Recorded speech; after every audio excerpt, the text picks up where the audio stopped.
Good news! Central Americano MBBS just 34 lakhs. Columbus Central University.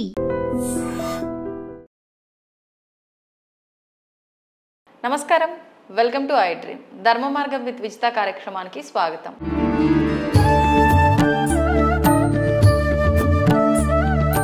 ప్రస్తుతం మనతో పాటు ఉన్నారు ప్రముఖ ఆధ్యాత్మికవేత్త మరెల్ల రవిశాస్త్రి గారు. ఇప్పుడు వారితో మాట్లాడదాం.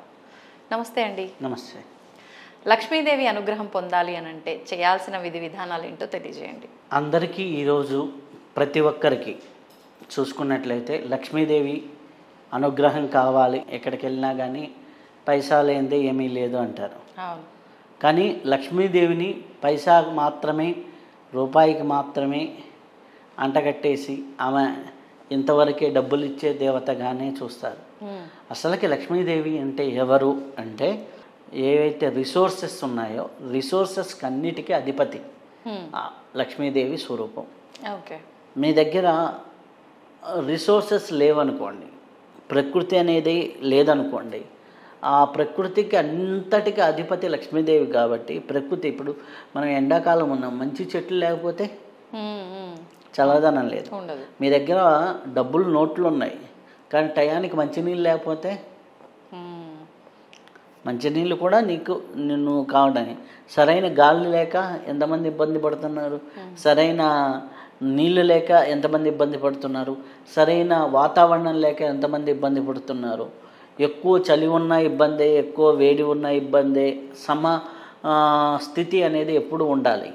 ఆ స్థితి కోసమే మనిషి ఎప్పుడు ప్రయత్నిస్తూ ఉంటాడు. బయట ఎండ ఉంటే లోపల మనం ఏసీ పెట్టుకుంటాం, లోపల బయట ఎక్కువ కూల్ ఉంటే లోపల హీటర్లు పెట్టుకుంటాం. ఈ ప్రకృతి ఏదైతే ప్రకృతి సహజ సిద్ధంగా జీవించడమే లక్ష్మీతత్వం అంటే. ప్రకృతితో మమేకమై జీవించడమే లక్ష్మీతత్వం అంటే. ఎప్పుడైతే నువ్వు ప్రకృతితో మమేకమై జీవిస్తూ అలవాటు అవుతుందో ప్రకృతి నిన్ను ఉన్నతుడిగా మారుస్తుంది. ప్రకృతి ఏది ఇవ్వాలనుకున్నా కానీ అది ఇచ్చేస్తుంది. దీనికి సింపుల్గా మా గురువుగారు ఒకటి చెప్పేవాడు, ప్రకృతి ఇవ్వాలనుకుంటే నిన్ను కోటీశ్వరుడు చేయాలంటే ఎంతసేపు రా, ఇంత భూమిలో ఎంతమందికి ఎన్ని డైమండ్స్ ఇస్తుంది. ఒక డైమండ్ నీ రోడ్డు మీద పోతుంటే గాల్లో లేచి వచ్చింది అనుకోండి, దాంతోనే నీ జీవితం మారిపోతుంది. లేదా ఒక ఐడియాతో నీ జీవితం మారిపోతుంది. సో మనకి ఏదైతే రిసోర్సెస్ ఉన్నాయో ఆ రిసోర్సెస్ని బాగా ఉపయోగించుకోవడం, బాగా వాడుకోవడం అనేది ఇంపార్టెంట్. అలాగే మనకున్న ప్రకృతిని నాశనం చేసేవాడికి ఎప్పుడు కూడా లక్ష్మీదేవి అనుగ్రహం ఉండదు. మనకున్న ఇప్పుడు వాటర్ ఉంది, చాలామంది ట్యాప్ తిప్పి వదిలేస్తారు. ఆ ఇంట్లో ఆటోమేటిక్గా మనీ ఏదో రూపంలో వేస్టేజ్ అవుతుంది. ఇక్కడ వాటర్ వేస్టేజే కానీ ఫిజికల్గా చూసుకున్నప్పుడు మనీ వేస్టేజ్, అనవసరమైన బిల్లులు, వాటర్ లీక్ అవుతున్నాయి. మేము ఇప్పుడు ఎవరైనా అనవసరమైన ఖర్చులు ఉన్నాయి అంటే మేము అడిగే ప్రశ్న రివర్స్ ప్రశ్న, మీ ఇంట్లో వాటర్ లీకేజ్ అవుతున్నాయి కదా అంటాం. ఎందుకు అంటే వాటర్ లీకేజెస్ వేస్టేజ్ ఉంటే ఆటోమేటిక్గా ఇంట్లో మనీ వేస్టేజ్ ఎక్కువగా నిల్వ ఉండదు అనమాట. అలా వేస్టేజ్ అవుతూ ఉంటాయి. ఏదో అనవసరమైన బిల్లులు కట్టడము, అనవసరంగా ఏదైనా హాస్పిటల్లో చేయడం, ఇట్లాంటిది ఏదో ఒకటి అనవసరంగా ఖర్చులు వస్తూ ఉంటాయి. కాబట్టి మనకున్న రిసోర్సెస్ని మనం ఎంత జాగ్రత్తగా వాడుకున్నామనేది చాలా ఇంపార్టెంట్ లక్ష్మీతత్వంలో. అలాగే ఆ రిసోర్సెస్ మీద మనం ఎంత కృతజ్ఞతాభావంతో ఉన్నాము అనేది ఇంపార్టెంట్. ఒకటి రిసోర్సెస్ని ఎలా వాడుకుంటున్నాం అనేది ఇంపార్టెంట్, దాని మీద మనం ఎంత కృతజ్ఞతగా ఉన్నామనేది ఇంపార్టెంట్. అలాగే రిసోర్సెస్ని కాపాడడానికి మనం ఏం చేస్తున్నాం, ఓ మొక్కలు నాటడం కానివ్వండి, అలాగే ఒక ప్రకృతికి సంబంధించి మనం ఏం చేస్తున్నాం అనేది ఇంపార్టెంట్. ఇవన్నీ కూడా మీరు చేస్తూ ఉంటే మీ షట్చక్రాల్లో మణిపూరక అనాహత చక్రాల మధ్యలో లక్ష్మీ స్థానం అనేది ఉంటుంది. ఆ లక్ష్మీ స్థానం ఆటోమేటిక్గా యాక్టివేట్ అవుతూ ఉంటుంది. నువ్వు ఎంత ప్రకృతి పట్ల ప్రేమ అనురాగంతో ఉంటావో, ప్రపంచం పట్ల ప్రేమ అనురాగంతో ఉంటావో, నీలాగే నీ ఎదుటి వాళ్ళని కూడా ఈక్వల్గా చూస్తూ ఉంటావో, అట్లాంటప్పుడు ఆటోమేటిక్గా నీలో ఉన్నటువంటి ఈ ప్రకృతి తత్వం అనేది యాక్టివేట్ అవుతూ ఉంటుంది. ఎప్పుడైతే ప్రకృతి కాన్షియస్నెస్ యాక్టివేట్ అవుతుందో నీకు రిసోర్సెస్ అనేది వచ్చే, ధనం వచ్చే మార్గాలు పెరుగుతూ ఉంటాయి. ఆ మార్గాల్ని మనం పెంచుకోవడానికి నీ ఐడియాలజీ అనేది ఎట్లా ఉండాలి అంటే, ప్రకృతి పట్ల కృతజ్ఞతాభావం, ప్రకృతికి సహాయం చేయడం, ప్రకృతిని సరైన మార్గంలో వాడుకోవడం ఇది చేస్తూ ఉన్నప్పుడు నీకు లక్ష్మీతత్వం అనేది సహజంగా సిద్ధిస్తుంది. ఎప్పుడైతే అది సహజంగా సిద్ధించిందో, ఆ సిద్ధత్వం అనేది వచ్చిందో, అప్పుడు నువ్వు దాన్ని ఏ విధంగా మనీ రూపమా, ఒక వస్తు రూపమా, లేకపోతే ఇంకో ఏ రూపంలో కావాలంటే ఆ రూపంలో మేనిఫెస్టేషన్ చేసుకోవచ్చు. అయితే దీనికి కరెక్ట్గా మంత్రశాస్త్రం ప్రకారం చెప్పాలి అంటే లక్ష్మీతత్వానికి శ్రీం బీజం ఉంటుంది. శ్రీం అన్నప్పుడు మీకు కావాలంటే చూడండి, మీ హృదయ స్థానమే వైబ్రేట్ అవుతుంది. శ్రీం శ్రీం శ్రీం అని ఎవరైతే రోజు ఒక half an hour to 1 hour శ్రీం శ్రీం శ్రీం అనేది చేస్తూ ఉంటారో, ఓన్లీ శ్రీం ఒకటే అంతే, శ్రీం శ్రీం శ్రీం అని చేసుకుంటూ ఉంటే కొన్ని రోజులకి, రోజుకు 1 అవర్ చేయగలిగితే ఒక 3 మంత్స్ వ్యవధిలో వాళ్ళకున్న సోర్సెస్ అనేవి పెరుగుతాయి. అంటే ఖచ్చితంగా 1 అవర్ చేయాల్సిందేనా? ఎంత సమయం ఉంటే అసలు చేయకుండా ఉండేదానికంటే ఎంతసేపు చేసినా మంచిదే. ఇప్పుడు సపోజ్ ఫర్ ఎగ్జాంపుల్ దీన్ని ప్రాక్టికల్గా ఉపయోగించుకున్న వాళ్ళు, నేను ప్రాక్టికల్ స్టోరీస్ కొన్ని చెప్తాను. ఏంటంటే ఒకరు వచ్చారు, వారికి ఏదో చిన్న బిజినెస్ ఉంది. ఆ బిజినెస్ చేసుకుంటూ ఏదో వంటలు అన్నమాట, మణికొండ దగ్గర వంటలు చేసుకుంటూ చిన్నవి ఉంటుంది. ఆ వంటలు చేసుకున్న ఆవిడ మన దగ్గరికి ఆస్ట్రాలజీకి వచ్చినప్పుడు ఇది చెప్పాను అనమాట. చెప్తే ఆమె వంటలు బాగా చేస్తుంది, ఏదో రోజుకు ఒక 20 మంది 25 మంది ఎవరో క్యారేజీలు తీసుకెళ్ళటం అట్లా చిన్నగా చేస్తుంది.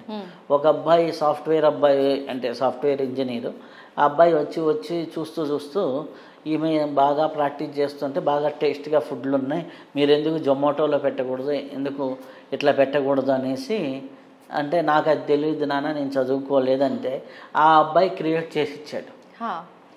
20 మందికి పెట్టే ఫుడ్ కాస్త ఈరోజు ప్రతి మధ్యాహ్నానికి ఆవిడ 400 to 500 మెంబర్స్కి సర్వ్, అంటే క్యారేజ్ రూపంలో. మళ్ళీ ఆమెకు హోటల్ ఏం లేదు, స్విగ్గీ జొమాటో ఇట్లాంటి వాటిల ద్వారా బాగా తీసుకెళ్తూ ఉంది అనమాట. క్రేజ్ అయింది. ఆమె ఎట్లా అంటే, నేను మామూలుగా చెప్పేటప్పుడు చెప్పాను అనమాట, ఈ బీజాక్షరం నువ్వు ఒక 12 లక్షలు చేస్తే నీకేం లేదు, హ్యాపీగా అయిపోతుంది. 12 లక్షలు కాదు, ఆమె ఎంత చేసింది అంటే 1 year కాలంలో దాదాపులో 45 lakhs పైన చేసింది. ఎలా తెలుసా ఆవిడ అంటే, 1 గంట సేపు మనం చేసామంటే ఒక 5,000 ఈజీగా అయిపోతాయి, 5-6 వేలు బాగా అవుతాయి. 5-6 వేలు ఈజీగా చేస్తూ వెళ్ళిపోతుంటే ఆటోమేటిక్గా ఆమె ఏంది, ఉదయాన్నే 6 గంటలకు వచ్చి మధ్యాహ్నం వరకు వంట అంతా అయిపోయి 2:30-3 క్లోజ్, సాయంత్రం 4 గంటల నుంచి రోజు చేయటం అనమాట. అలా చేస్తూ ఇప్పుడు రోజుకు 3 hours చేయటం మొదలుపెట్టింది. ఇప్పుడేంది కొత్తగా ఏమని చెప్పిందంటే, మొన్న రీసెంట్గా వచ్చినప్పుడు, సార్ పని ఎవరైనా చేస్తారు సార్, నేను మంత్రం చేసుకుంటుంటే పని ఈజీగా అయిపోతుంటుంది అనేసి పని వాళ్ళని సెట్ చేసుకొని వంటకి ఇట్లా ఈ పైన మానిటరింగ్ చూసుకుంటూ ఈ మంత్ర జపం చేసుకుంటూ కూర్చుంది. అమ్మ ఇట్లా చేసావనుకో నువ్వు ఒక రోజుకు మాతాజీ అయిపోతావు అని చెప్పాను అనమాట. రోజుకి ఆమె ఎట్లా అంటే ఇప్పుడు 21,000 ఒక రోజులో అలా సాధన మినిమం 3 to 4 hours కూర్చుంటుంది. ఆమెకు అది దాంట్లో ఆ కిక్కు తెలిసింది, ఆ కిక్కు తెలిసింది దాంట్లో. అంటే ఆ మంత్రంలో పవర్, ఆ సిద్ధత్వం తెలిసింది. దానివల్ల ఆకర్షణ పెరుగుతుంది, వనరులు పెరుగుతాయి అనమాట. ఇది ఎవరికైనా అట్లా, నేను కొంతమంది కిరాణా వ్యాపారం చేసుకునే వాళ్ళకి, లేకపోతే చిన్న ఒక టైలరింగ్ చేసుకునే ఆవిడకి చెప్పారు. ఆవిడ అలానే చేసింది. అలా కొన్ని నియమాలు పాటిస్తూ అది కానీ చేస్తే మటుకు హ్యాపీగా, అద్భుతంగా, చాలా సూపర్గా పనిచేస్తూ ఉంటుంది. అంటే సింపుల్ మంత్రం. ఈ మంత్రం చేస్తున్నాను కదా నాకేం కాదని వాటర్ వేస్టేజ్ చేస్తూ ఈ ప్రకృతిని వాడుకునే విషయంలో దాన్ని దోషాన్ని చేస్తూ ఈ చెట్లేంద్రా ఇదేంద్రా అనుకుంటూ కానీ ఈ సాధన చేస్తే పనిచేయదు. ఈ 2 మ్యాచ్ అవ్వాలి. అంటే నీ సహజ ప్రకృతి మారాలి, నీ ఇంటర్నల్ ప్రకృతి మారాలి. అప్పుడు నీకేమవుతుంది, ఇది మ్యాచ్ చేసి యూనివర్సు, నీ మంత్రము, నీ వైబ్రేషన్, ఈ 3 కలిసి నీ సబ్కాన్షియస్గా చేంజ్ చేస్తాయి. ఎప్పుడైతే సబ్కాన్షియస్గా చేంజ్ వచ్చేసిందో ఆటోమేటిక్గా నీ మేనిఫెస్టేషన్ లెవెల్లో మార్పులు జరుగుతాయి. సో ఆమెకి ఆ ధ్యాస అంటే ఆ దృష్టి కూడా కలగాలి కదా, అవును. ఆ ఇంట్రెస్ట్ కూడా కలగాలిగా. అందరికి ఇప్పుడు నేను ఇప్పుడు చెప్పాము, ఈ వీడియో చూసిన వాళ్ళు అందరూ చేస్తారంటే చేయరు అనమాట. సో చేసేవాళ్ళు చేసుకుంటే చేసుకున్న వాడికి చేసుకున్నంత మహాదేవా. కాబట్టి ప్రకృతిని గౌరవించండి. మన చుట్టూ ఉన్న ప్రకృతి తత్వమే లక్ష్మీతత్వం. ఏదైతే మనకు కనిపించని ఆ పరాశక్తి పరాస్వరూపమే ఉందో దాన్ని పురుషతత్వంగాను, కనిపించే దాన్ని అంతా మేనిఫెస్టేషన్ వరల్డ్ అంతా ప్రకృతిని మనం లక్ష్మీ స్వరూపంగాను చూస్తాం. ఆ లక్ష్మీ స్వరూపాన్ని నువ్వు ఎంత సిద్ధింపజేసుకుంటావు అనేది నీ ఇష్టం. నువ్వు ప్రకృతి పట్ల ఎంత కృతజ్ఞతగా ఉంటే ప్రకృతి నీ పట్ల అంతే కృతజ్ఞతగా ఉంటుంది. కాబట్టి ప్రకృతిని ప్రేమించు, నువ్వు హ్యాపీగా జీవించు. ధన్యవాదాలండి. తవ్వండి, తవ్వుతూనే శివలింగం. సరే దాన్ని అట్లా కప్పేసేయండి, చూపించదండి. Krishna is there. మూర్తి పూజ కాదు, సాక్షాత్ బ్రజేంద్ర నందన భగవాన్ ఉన్నారు మూర్తిలో. ఏమీ ఆశించకుండా ఆరాధించే వాళ్ళు కూడా ఉన్నారా ప్రభుజీ? నిజమైన భక్తి అంటే మనకు తెలియదు కాబట్టి